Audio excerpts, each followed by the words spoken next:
But there were certain limitations related to the above classification. What were the limitations regarding it? So in this classification, consideration has not been given over these points. That means eukaryotes and prokaryotes were kept together here. But we all know that eukaryotes and prokaryotes are different organisms. Then unicellular and multicellular are kept together, even though they both are different. Photosynthetic plants and non-photosynthetic fungi, they both were kept together, even though they both possess the different feature. One can make their own food, while other depends upon the dead and decaying object or as a parasite on the other organisms. They have also not considered cell structure, that means whether it's a plant cell, animal cell, prokaryote. Then they have not paid attention over the nature of cell wall, whether it is present or not present. If it is present, then it is made up of cellulose as it is found in plants, or it is made up of chitin which is found in fungi.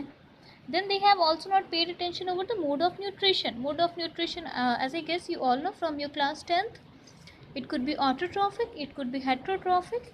In autotrophic, it can be from light, then photosynthetic. If from chemicals, it is chemosynthetic. While in animals, heterotrophic is further divided into, you all know that it's a parasitic, saprophytic, holozoic.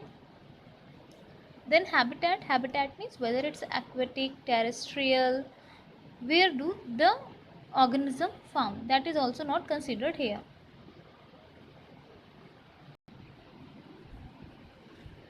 But soon this problem was sought out by R.H. Whittaker, scientist, in year 1969. To learn it, you can just learn it like this. R.H. नाम का इंसान white color लेके चला गया. R.H. Whittaker, 1969. He has classified organisms into 5 kingdoms. Kingdoms, major group of organisms: Monera, Protista, Fungi, Plantae, Animalia. These are the 5 groups in which he has categorized. Monera, all the prokaryotes. And one unique thing about prokaryotes is that these are unicellular. They can be colonial but unicellular. Protista, all unicellular eukaryotes.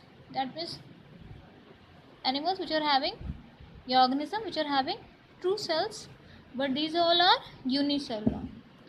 Fungi, non photosynthetic eukaryotes, all are multicellular except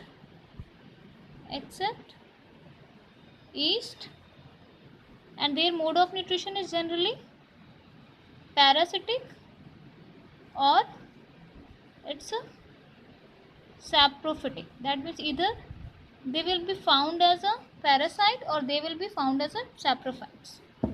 Plantae, everyone knows, these are photosynthetic eukaryotes, and these are multicellular. Because why multicellular?